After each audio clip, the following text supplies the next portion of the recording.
Okay, this is Orlando Wilson, and I've been in the close protection business now for over 30 years, internationally. I've worked armed, I've worked unarmed, etc., legally armed. One question always pops up is about weapons in the close protection business. And should you carry them, should you not carry them? Well, depends where you are and depends what's legal. And I say what's legal because I've heard lots of weird and wonderful stories of people carrying weapons illegally and then ending up in a lot of trouble. And the thing is, you can't protect a client if you're in jail. I've heard a classic one is people that want to work, let's say Mexico, for example. Now, Mexico firearms are very, very restricted. I think as a foreign national, there's no way you can get hold of firearms legally. If you're working for the narcos, you can have all the firearms you want, but again, then you'll be working for criminals.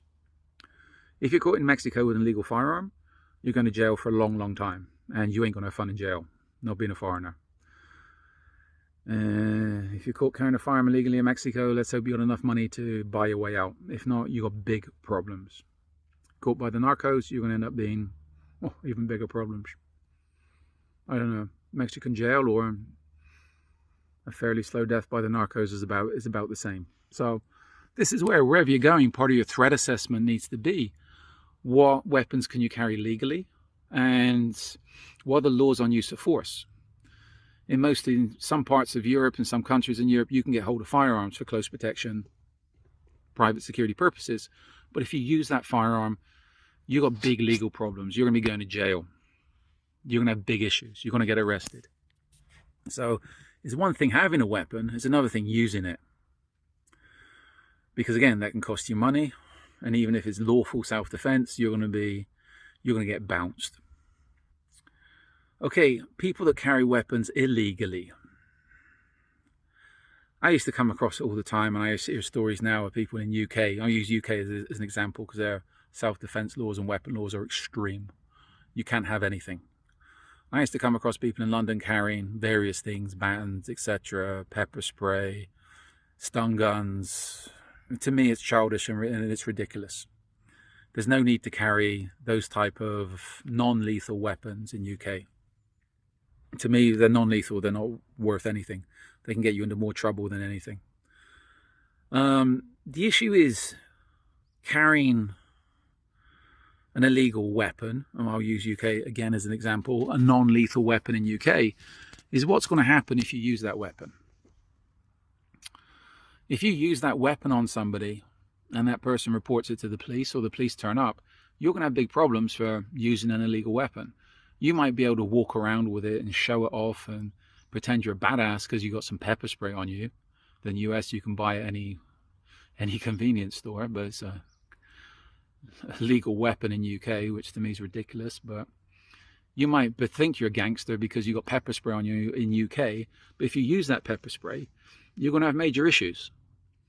I'm sure you're thinking, well, if I use it on a criminal, they're not going to call the police. Well, I can't say what I want to say, but BS. You know what? I've dealt with issues over the years, and one thing comes to mind of helping a friend of mine, a Haitian friend of mine, do an eviction from one of his properties in North Miami. And long story short, the kids were squatting in the house. A couple of wannabe gangbangers were squatting in the house. And when we turned up, it got ghetto very, very quickly. And the first thing they done when they realized, okay, if they wanted it to go ghetto, we were happy to go even more ghetto, they called the cops on us, the guy I was with whose house it was. And 2 female police officers turned up from North Miami Police, good girls. They were from the community. I think they must have been Haitian background. Very good girls, solid. Once they were a little bit aggressive with us, but once they understood the situation, they were very much on our side. But there's one example of where some wannabe gangbangers, once they realize things are going to go ghetto on them, more ghetto than they like, end up calling the police, hoping the police are going to help them. And this is what you need to remember in today's society. A lot of these gangbangers and gangsters, if you end up slapping the taste out of their mouths, they're going to be calling the police on you because you've offended them, you've hurt their human rights, etc. Maybe if you use legal weapons or bare hands and it's justifiable, you can get away with it. If you use an illegal weapon against one of these wannabe gangsters, etc., wannabe bad guys, then you know what? You just screwed yourself up, because the police have no choice but to charge you with a weapons of defense. So this is where, if you understand self-defense, if you understand use of force, etc., let's use self-defense. If you've been properly trained, anything is a weapon. There's no need to carry pepper spray. There's no need to carry batons. There's no need to carry anything. Anything around you can be turned into a weapon. Just looking around here, I'm surrounded by stones, sticks, etc. They're all weapons. If you're in a bar, in a cafe, cups, glasses, ashtrays, tables, chairs, etc. Other things you can always carry a wrench, a spanner in your car, a hammer in your car, 100%. So why carry an illegal baton? So again, this is where common sense comes into play. You might think you're a gangster for carrying a weapon, especially an illegal weapon in places like UK, Europe, etc. But those illegal weapons can get you into big trouble, especially if you use them. If you're caught with them, there's one issue. If you use them, you're giving yourself to the police, even if you're justified using force. If you're in the close protection business and you use an illegal weapon, you know what? If I had, put it this way, even when I was in the US, I used to inspect my guys' ammunition, the guys that was working armed for me. And there's a couple of guys I never allowed to carry guns because as far as I'm concerned, they weren't safe, but they were still useful. I even used to check my guys' ammunition to ensure their ammunition was in line with the state requirements, because I didn't want them to have an issue for them to be inspected by a state inspector or something, and for them to be carrying the wrong type of ammunition. Why? They would have problems, and the fact that I was working under my agency license, I'd most probably have a problem as well. So if you've got people working for you, ensure they're not carrying anything stupid, anything illegal.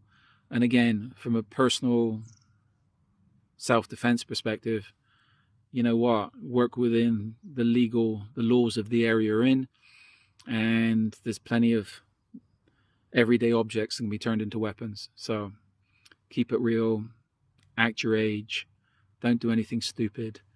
And if you want to be a gangster, go be a gangster. But as they say, everybody wants to be a gangster until it comes to doing gangster stuff, right?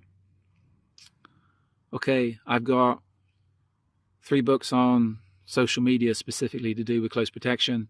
They can answer a lot of your questions. There's other books on social media, reference other parts of the security world, firearms, counterterrorism, etc. If you're connected with me on social media, you have any relevant questions, please reach out. And also, we're throwing up a lot more videos to answer people's everyday questions. Check us out on social media, YouTube, TikTok, Instagram, etc., etc. Thanks for your time. Be good, stay out of trouble, and don't go doing anything too stupid.